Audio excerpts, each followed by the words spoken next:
Here's something that I've wanted for quite a while, and actually had it for a while now. This is the RCA transistor radio dynamic demonstrator, model WE-93A. This thing was built for mainly high schools and trade schools. It was designed to show the circuitry inside of a typical transistor radio, specifically a typical RCA transistor radio, and allow a student to easily take measurements at various points of the circuit, and also to simulate different fault conditions by replacing components with incorrect ones or defective ones. These are fairly uncommon, and this one did not come cheaply.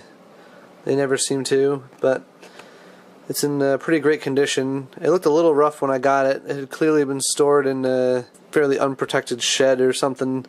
There was a bunch of dust and pine needles, built up on it.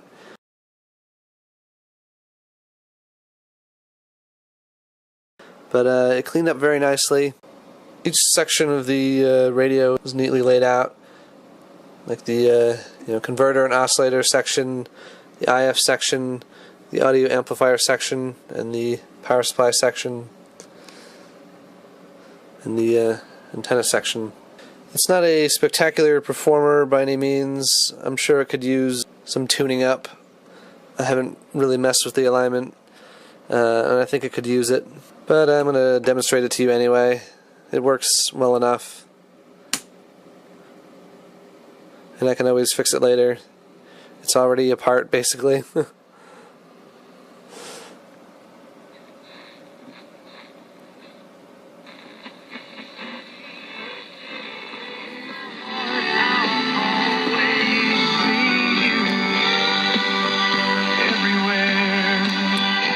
It's AM 680.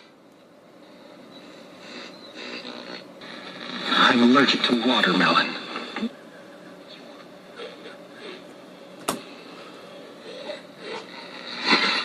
This is Wakem's Whitfield. And then, somehow, my hand. My hand!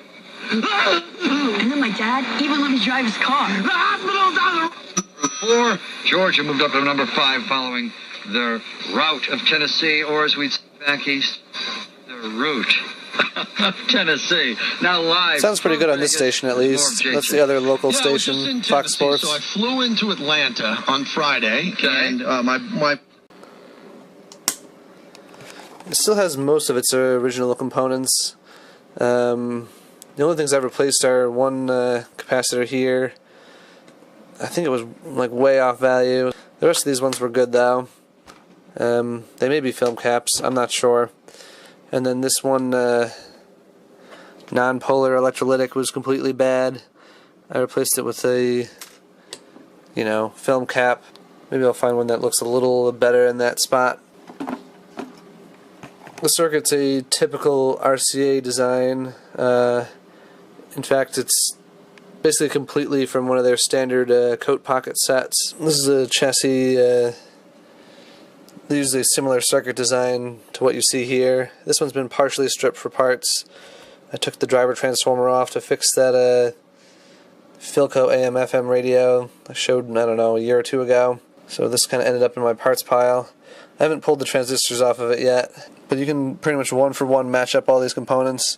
There's the 2N408 output transistors you see there, and the driver's also a 2N408. These IF transistors are 2N410s, same as here.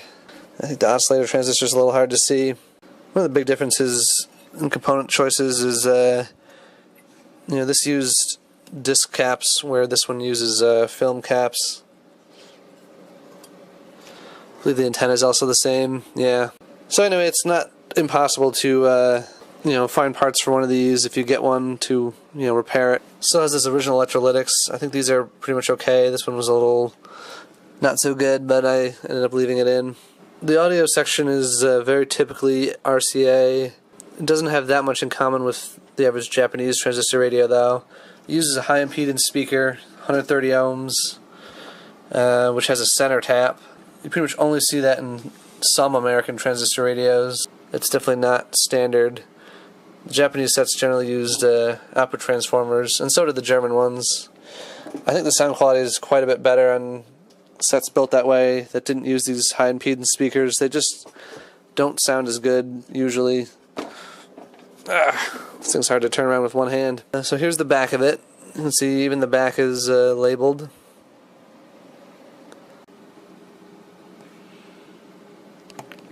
Here's the battery compartment.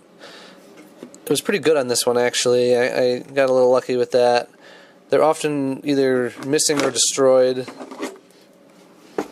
This one's in pretty good shape, and there's some, damage there, but still very much usable.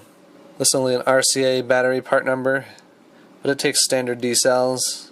They're a little hard to get out of there.